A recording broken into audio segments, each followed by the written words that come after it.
தமிழ் போல் மொழி இல்லை, தமிழின்றி நாமில்லை. தமிழால் வளர்ந்தேன், தலையால் வணங்குகிறேன். அனைவருக்கும் வணக்கம். என் பெயர் உமாஸ்ரீ. நான் 7ஆம் வகுப்பு படிக்கின்றேன். இயற்கை நீதி என்பது தனக்கென வாழாமல் பிறருக்கென வாழ்வது மட்டும்தான். ஒரு வாழை மரம் தன்னுடைய பழங்களையும் இலைகளையும் தண்டுகளையும் தானே உண்பது கிடையாது, ஊருக்கே தானமாக கொடுக்கிறது. தான் கல்வி கற்கவில்லை என்றாலும் ஊருக்கே கல்வி கொடுத்து இயற்கை நீதிப்படி தன்னை முழுமையாக இந்த உலகத்திற்கு அர்ப்பணித்து திருமணம் கூட செய்து கொள்ளாமல் மக்களுக்காக மட்டுமே வாழ்ந்த ஒரு மாமனிதன் என்றால் நம் காமராஜர் ஐயா அவர்கள் தான் என்று கூறி என் தலைப்பிற்குள் நுழைகிறேன். தாருங்கள் உங்கள் காதுகளை கவனமாக. தாய் நாட்டின் பணியை தம்மை முழுமையாக அர்ப்பணித்துக் கொண்ட ஒரு விளக்கு காமராஜர். நாடே அவருடைய திருக்கோயில், மக்களே அவருடைய தெய்வங்கள், மக்கள் தொண்டு அவருடைய குறிக்கோள், காங்கிரஸே அவருடைய உயிர் மூச்சு, காந்தியடிகள் காட்டிய பாதையே அவருடைய வாழ்க்கை முறை. ராமநாதபுரம் மாவட்டத்தில் விருதுப்பட்டி என்னும் ஊர் உண்டு. அவ்வூர் தற்போது விருதுநகரமாக விளங்கிக் கொண்டிருக்கிறது. அவ்வூரில் உள்ள தேங்காய் வியாபாரி குமாரசுவாமி நாடாருக்கும் சிவகாமி அம்மையாருக்கும் 1903ஆம் ஆண்டு ஜூலை திங்கள் 15ஆம் தேதி பிறந்தவர் தானும் காமராஜர் அவர்கள். இவரது பிள்ளை திருநாமம் காமாட்சி. இவருடைய தங்கை நாகம்மாள் ஆவார். 6வது வயதிலே தந்தை காலமாகிவிட்டார். அதன் பிறகு தாய்மாமன் கருப்பையாவின் பராமரிப்பில் இவர் வாழ்ந்து வந்தார். இவர் 6ஆம் வகுப்பு வரையில் தான் படித்தார். அதன் பிறகு பள்ளி படிப்பை தொடங்க முடியவில்லை. தனது தாய்மாமன் நடத்தி வந்த துணிக்கடையில் வேலை செய்து வந்தார். இவர் துணிக்கடையில் வேலை செய்யும் போது செய்தித்தாளை படிக்கும் பழக்கம் ஏற்பட்டது.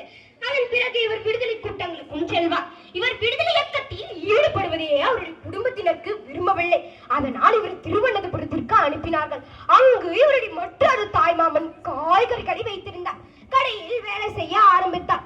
அங்கேயும் இவருடைய விடுதலை இயக்க பணி தொடங்கியன. வைக்கம் என்ற ஊரில் குறிப்பிட்ட சில தெருக்களில் தாழ்த்தப்பட்ட மக்கள் நுழைவதற்கு தடை இருந்தது. அந்த தடையை நீக்க சத்தியாகிரகம் நடந்தது. அதில் காமராஜர் அவர்கள் பங்கு கொண்டார். 1940ஆம் ஆண்டு காங்கிரஸ் தலைவராக பதவி வகித்தார். அதன் பின்னர் 1954ஆம் ஆண்டு தமிழகத்தின் முதலமைச்சராக பதவி வகித்தார். கல்வி, தொழில், பொருளாதாரம், விவசாயம் ஆகிய பல துறைகளில் தமிழ்நாடு வியக்கத்தக்க முன்னேற்றத்தை கண்டது. செயற்கரிய செய்பவர்கள் பெரியோர்கள் என்பதை உணர்த்தும் வகையில் காமராஜர் அவர்களும் பல நல திட்டங்களை கொண்டு வந்தார். கிராமங்களிலும் பள்ளிகளை கொண்டு வந்தார். அப்போதும் பள்ளிக்கு செல்லாமல் மாடு மேய்த்துக் கொண்டு இருந்த சிறுவனை கண்டார். ஏன் பள்ளிக்கு செல்லவில்லை என்று கேட்டார். அவனும் பள்ளிக்கு சென்றால் வயிற்றுக்கு என்ன செய்வது, மாடு மேய்த்தால் தான் சாப்பாடு என்று அவன் கூறியது காமராஜர் அவர்களின் மனதில் பெரும் வருத்தத்தை ஏற்படுத்தியது. அதன் பிறகு பள்ளிகளில் இலவச மதிய உணவு திட்டத்தை கொண்டு வந்தார். ஏழை மாணவர்களுக்கும் வசதியான மாணவர்களுக்கும் வேறுபாடு இருக்கக்கூடாது என்பதற்காக சீருடை திட்டத்தை கொண்டு வந்தார். பிற்படுத்தப்பட்ட வகுப்புகளை சேர்ந்த மாணவர்களுக்கு சலுகைகள் வழங்கப்பட்டன. SLC வகுப்பு துறையில் கல்வி இலவசமாயிற்று. காமராஜர் ஆட்சியில் கல்வி பொது உடைமையாயிற்று. காமராஜர் ஆட்சியில் 9 ஆண்டுகளும் பொற்காலமாகும். 2/10/1963ஆம் ஆண்டு காமராஜர் முதலமைச்சர் பதவியிலிருந்து விளங்கினார். அதன் பின்னர் 2/10/1975ஆம் ஆண்டு காமராஜர் அமரர். திண்டுக்கல் காந்தி மண்டபத்திற்கு பக்கத்தில் காமராஜர் நினைவு எழுப்பப்பட்டது. படிக்காத மேதை காமராஜருக்கு பாரத் ரத்னா பட்டத்தை வழங்கி இந்திய அரசு பெருமைப்படுத்தியது.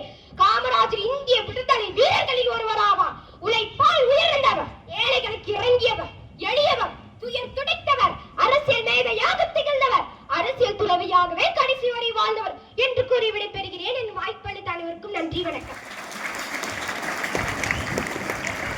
நாம் சிறப்பான முறையில் கேட்டிருப்போம் என்று மனதார நம்புகிறேன். அடுத்தபடியாக கல்வி கண் திறந்தவரை பற்றி